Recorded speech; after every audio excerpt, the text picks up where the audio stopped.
All right, so how about some Monday motivation for you today? Now, Fola Daniel Adelesi started a discussion last week about rejection, dealing with rejection, and he gave us some tips on how to deal with them. And we're going to be continuing on along these lines. Today, we're going to be focusing on why you cannot let a series of no's get in the way of trying again. I like that. You know, we live in a country where you have a lot of entrepreneurs and people who have dreams about what they want to do, what they want to achieve, lots of things that people want to, they just want to go out there and do it. But sometimes, after you receive 10 no's to your proposal, you just start thinking, you know, should I just go and get a job? Let me just get a job and be a responsible citizen and contribute to my family or whatever it is. I can tell you I've been there repeatedly. But, you know, one of the things you must first of all pay attention to is that no means next opportunity. So when somebody says no, it means next opportunity. Another person says no, it means next opportunity. And you're going to hear it over and over again. Look at all the people that we know about who have been famously successful. There's not one of them who succeeded once at the first attempt. There are people who have to try it repeatedly. Sometimes, like we try to say, when somebody says no to you, it doesn't mean you're not good enough. What it probably means is that you need to do some form of introspection. Is there something you need to do differently? Is there something you're not doing correctly? Or does it mean that you're trying to sell to the wrong people? In one category, when you keep hearing no, it might be that you're selling to the wrong person. Take, for example, if I want to sell a particular kind of luxury car, and I go to people who are living in penury, how long do you think it would take me to sell that car? It'll probably take you longer. I may never even sell it because it's in the wrong place. But if I take the same car to a certain part of Lagos, it may not take 24 hours to sell the same car. So one of the things, or one of the reasons you're probably getting a no, could be that you're selling to the wrong market, or you're pitching yourself to the wrong set of people. So if you understand who you are, that's why we keep emphasizing your person. If you understand who you are, you will not go to the wrong set of people. You won't keep trying to push yourself on them. You won't keep trying to force them to accept your person or your ideals or your ideas. Now, that doesn't mean that if you go to the right people, they won't say no. Sometimes somebody is just not in the right frame of mind, and sometimes somebody is just not in the right mood, and then they just tell you no. No, so, but how about a situation where sometimes I've heard people say stuff like, you're getting a lot of no's, you know your product is good, you know that this is the market that you should be in. But you then hear people say things like maybe it's an idea that came before its time, or you need to throw away the idea because you've been getting no's for too long. Is there a point where you say, okay, I've had enough? There's always a time to change your strategy. I don't believe that ideas usually come before their time. What it just might mean is that the presentation of that idea, people haven't been receptive to it, and you need to find a way to get people to receive that idea. For example, when computers came in, people still loved their good old typewriters. People were more comfortable with it. People who were secretaries in those days when computers were introduced had to go back to school to learn how to use computers. Those of them who didn't lost their jobs. Those who did were able to retain their jobs. So sometimes what you need to do is to change your strategy. The no's will keep coming.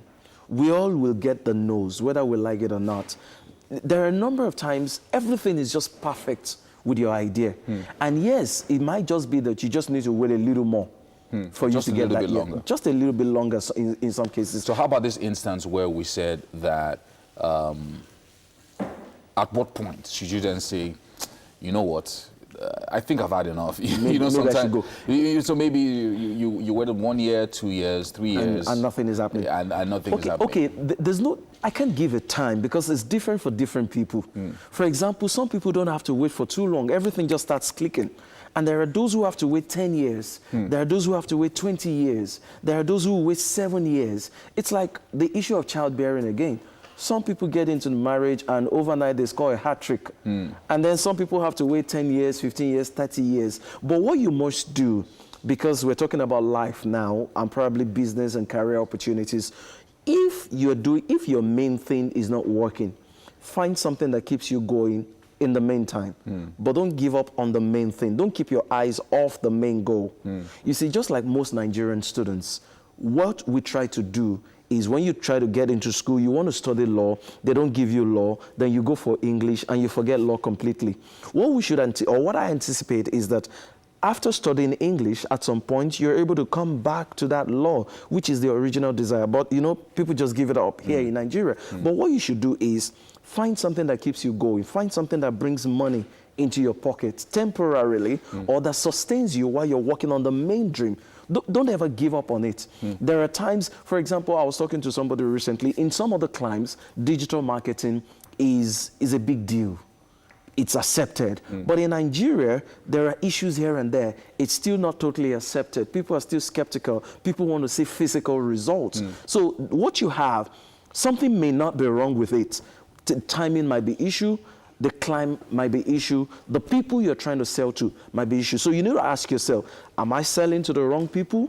Am I talking to the wrong set of people? Do they even, or am I even in the right environment? Now, Fola, one of the things that also I think is a big challenge to many people is what should be my frame of mind, my mindset when I'm going through these challenges. So sometimes, I've heard everything you've had to say today, and I've said to myself, okay, I'm in it for the long haul. No matter what happens, I'm going to stay. I'm going to go. I'm going to stay going anywhere. You know, I know this is a long distance journey. Let me keep at it. But what should be my mindset while I'm going through this process? It can be very tough. I'll tell you that, very tough and very discouraging. I've been there. I've been discouraged over and over and over again. In fact, I tell people that the reason I'm able to encourage you is because of the discouragements that I've had. So I'm encouraging you from the angle of my pain. And when I speak to you from the angle of my pain, the reason we're able to connect is because my pain connects to your pain. That's exactly why we're able to connect. So what should be your mind frame is, number one, keep somebody around you who believes in you. So those people are going to constantly encourage you. Look, this is an issue. It's not about you. It's not about your personality. You need somebody to keep repeating that into your mind, that it's not you. You're not a failure. It's just an event. It's something that you probably didn't get right. It's something that you can do differently. So you need people around you who believe in your person, who will keep encouraging you, at the same time helping you to see what you can tweak.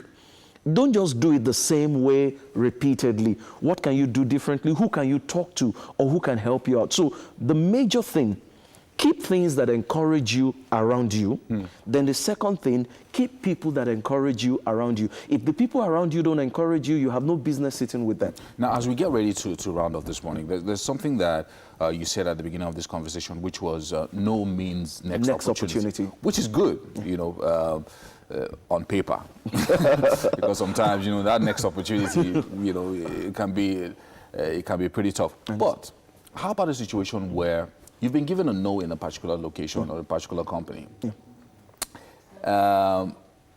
Should you go back to where you have been given a no before, or should you go for the next opportunity? You can go back, because sometimes it could be that the timing wasn't right for that company, and some other times, if it's a company that experiences change of leadership, one leader may not be receptive to that idea, the next leader might be receptive to it. So yes, you can go back. It doesn't mean that once they say no, you can't go back. And in some cases, it could just be that things have changed. So you can go back to the same person or to a different leader in the same organization. Yes, you can always go back. But when you're going back, add something new. Don't let it be exactly what you took there the previous time. Let's show them that you have additional value. If you brought something to me 5 years ago and you're bringing it back today, should it be exactly the same thing? No. Value should have been added. There should be more propositions. So that way it's even more exciting to me. Wow, Fola Daniel Adelesi, thank you so much for motivating us. And thank you for never saying no to me. Yeah, for motivating us this morning. And if you're out there this morning and you're saying to yourself, they said no to me before, it's time to go back, according to Fola Adelesi. And even if they say no again, you know, you just keep going back until you get a yes from them.